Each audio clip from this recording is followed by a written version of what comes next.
नमस्कार दोस्तों, आप सभी का हमारे इस YouTube चैनल राधा टेल्स में स्वागत है। दोस्तों, आज हम भगवत गीता के 15वें अध्याय के बारे में जानेंगे।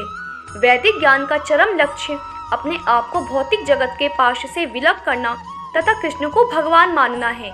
जो कृष्ण के परम स्वरूप को समझ लेता है वह उनकी शरण ग्रहण करके उनकी भक्ति में लग जाता है।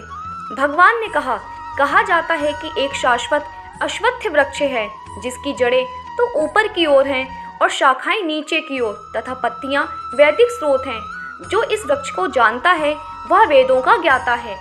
इस वृक्ष की शाखाएं ऊपर तथा नीचे फैली हुई हैं और प्रकृति के 3 गुणों द्वारा पोषित हैं। इसकी टहनियां इंद्रिय विषय हैं।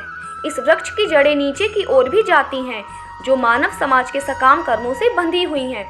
इस वृक्ष के वास्तविक स्वरूप का अनुभव इस जगत में नहीं किया जा सकता। कोई भी नहीं समझ सकता है कि इसका आदि कहाँ है, अंत कहाँ है या इसका आधार कहाँ है। लेकिन मनुष्य को चाहिए कि इस दृढ़ मूड वाले वृक्ष को विरक्ति के शस्त्र से काट गिराए। तत्पश्चात उसे ऐसे स्थान की खोज करनी चाहिए जहाँ जाकर लौटना ना पड़े और जहाँ उस भगवान की शरण ग्रहण कर ली जाए जिससे अनादिकाल से प्रत्येक वस्तु का सूत्रपात तथा विस्तार होया आया है। जो झूठी प्रतिष्ठा, मोह तथा कुसंगति से मुक्त है, जो शाश्वत तत्वों को समझते हैं, जिन्होंने भौतिक काम को नष्ट कर दिया है, जो सुख तथा दुख के द्वंद्व से मुक्त हैं और जो मोह रहित होकर परम पुरुष के शरणागत होना जानते हैं, वे उस शाश्वत राज्य को प्राप्त होते हैं।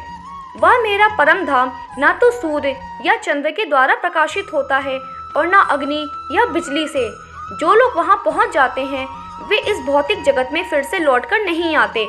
इस बद्ध जगत में सारे जीव मेरे शाश्वत अंश हैं। बद्ध जीवन के कारण वे 6 इंद्रियों से घोर संघर्ष कर रहे हैं जिनमें मन भी सम्मिलित है। इस संसार में जीव अपनी देहात्म बुद्धि को एक शरीर से दूसरे में उसी तरह ले जाता है जिस तरह वायु सुगंध को ले जाता है।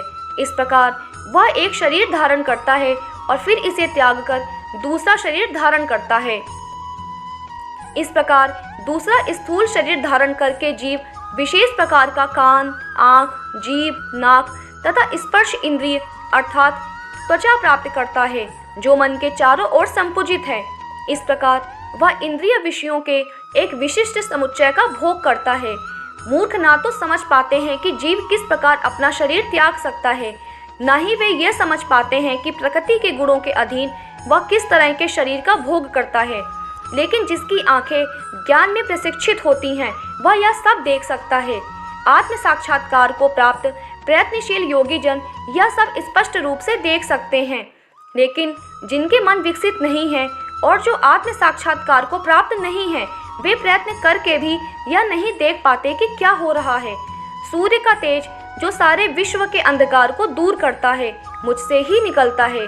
चंद्रमा तथा अग्नि के तेज भी मुझसे ही उत्पन्न हैं। मैं प्रत्येक लोक में प्रवेश करता हूँ और मेरी शक्ति से सारे लोग अपनी कक्षा में स्थित रहते हैं। मैं चंद्रमा बनकर समस्त वनस्पतियों को जीवन रस प्रदान करता हूँ। मैं समस्त जीवों के शरीर में पाचन अग्नि हूँ और मैं श्वास प्रश्वास में रहकर 4 प्रकार के अन्नों को पचाता हूँ। मैं प्रत्येक जीव के हृदय में आसीन हूँ और मुझसे ही स्मृति, ज्ञान तथा विस्मृति होती है। मैं ही वेदों के द्वारा जानने योग्य हूँ। निसंदेह मैं वेदांत का संकलन करता तथा समस्त वेदों का जानने वाला हूँ। जीव 2 प्रकार के हैं, च्युत तथा अच्युत। भौतिक जगत में प्रत्येक जीव च्युत अर्थात क्षर होता है और आध्यात्मिक जगत में प्रत्येक जीव अच्युत अर्थात अक्षर कहलाता है। इन दोनों के अतिरिक्त एक परम पुरुष परमात्मा है जो साक्षात अविनाशी भगवान है और जो तीनों लोकों में प्रवेश करके उनका पालन कर रहा है। चूँकि मैं क्षर तथा अक्षर दोनों के परे हूँ और चूँकि मैं सर्वश्रेष्ठ हूँ, अतएव मैं इस जगत में तथा वेदों में परम पुरुष के रूप में विख्यात हूँ। जो कोई भी मुझे संशय रहित होकर पुरुषोत्तम भगवान के रूप में जानता है वह सब कुछ जानने वाला है। अतएव हे भरतपुत्र, वह व्यक्ति मेरी पूर्ण भक्ति में रत होता है। हे अनघ, यह वैदिक शास्त्रों का सर्वाधिक गुप्त अंश है जिसे मैंने अब प्रकट किया है। जो कोई इसे समझता है वह बुद्धिमान हो जाएगा और उसके प्रयास पूर्ण होंगे। तो दोस्तों, आज का ये अध्याय यही विराम होता है। उम्मीद करती हूँ आपको ये वीडियो पसंद आया होगा। अगर वीडियो पसंद आया है तो वीडियो को लाइक करिए, अपने दोस्तों के साथ शेयर करिए और इस चैनल पे नए हैं तो इस चैनल को सब्सक्राइब कर लीजिए। आप सभी का वीडियो के अंत तक बने रहने के लिए बहुत बहुत धन्यवाद।